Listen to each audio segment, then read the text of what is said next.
രണ്ട് കാരണത്താൽ റമദാനിൻ്റെ നോമ്പ് ബാക്കിയുള്ള ആൾക്കാർ ഷവ്വാലിൻ്റെ 6 നോമ്പ് എടുക്കാൻ പാടില്ല. ആ നോമ്പ് ഖളാ വീട്ടാതെ. അപ്പം ആദ്യം റമദാനിൻ്റെ നോമ്പുകൾ ഖളാ വീട്ടുക, അതിനുശേഷം ഷവ്വാലിൻ്റെ 6 നോമ്പ് എടുക്കുക.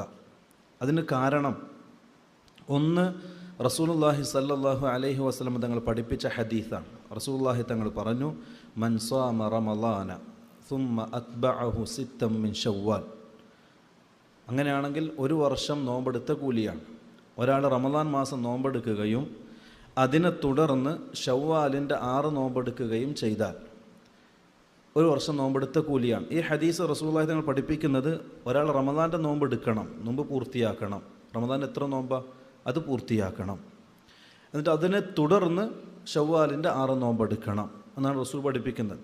അപ്പം റമദാനിൻ്റെ നോമ്പ്